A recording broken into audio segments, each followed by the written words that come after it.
Hey guys, okay, today we are supposed to finish Conversations with God by Neil Donald Walsh. I gotta tell you, I'm not so sure we're gonna get through it because this last section has to do with money and sex. And I don't know, but I seem to have highlighted a whole lot from this section. I hope you can see the park back there. I thought this was a cool little thing. It's hot today in New York. Here we go. If a thing is judged very good by you, you value it less in terms of money. So the better something is, the more worthwhile, the less money it's worth. Everything on which you place a high intrinsic value, you insist must come cheaply. The lonely research scientist seeking a cure for AIDS goes begging for money, while the woman who writes a book on 100 new ways to have sex and creates tapes and weekend seminars to go with it makes a fortune. This having it all backwards is a propensity with you, and it stems from wrong thought. If you think money is bad, yet you think yourself good, well, you can see the conflict. Now, there's only one way to change all that. You have to change your thought about it. The most rapid way to change a root thought or sponsoring idea is to reverse the thought, word, deed process. Do the deed that you want to have the new thought about.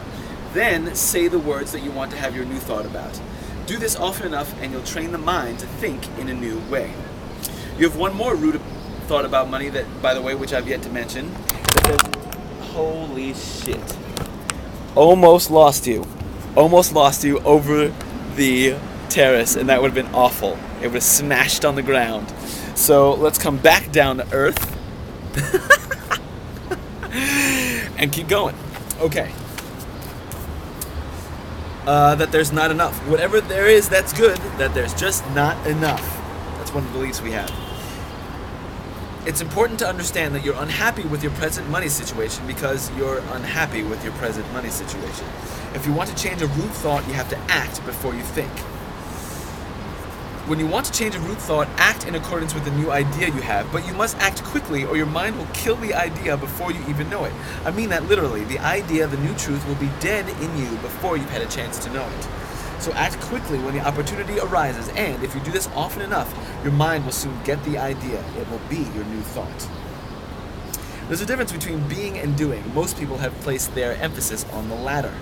The soul is forever being. It is being what it is being regardless of what the body is doing, not because of what it's doing. If you think your life is about doingness, you do not understand what you are about. Your soul doesn't care what you do for a living, and when your life is over, neither will you. Your soul cares only about what you're being while you're doing whatever you're doing.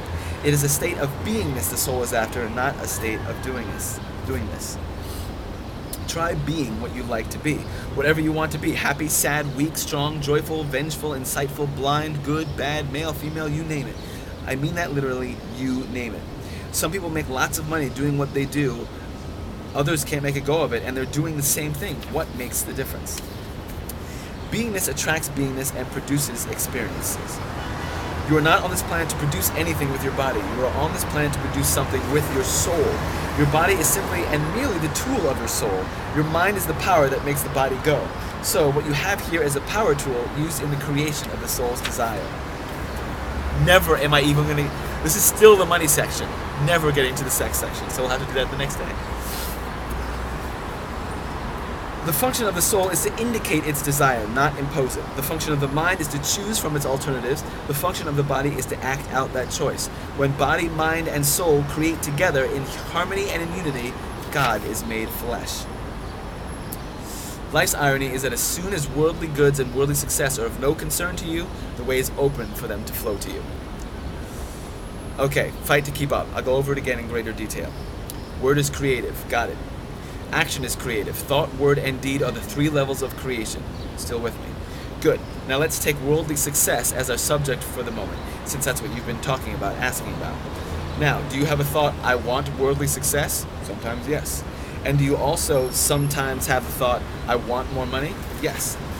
You can therefore neither have worldly success nor money. Why not? Because the universe has no choice but to bring you the direct manifestation of your thought about it. If your thought is, I want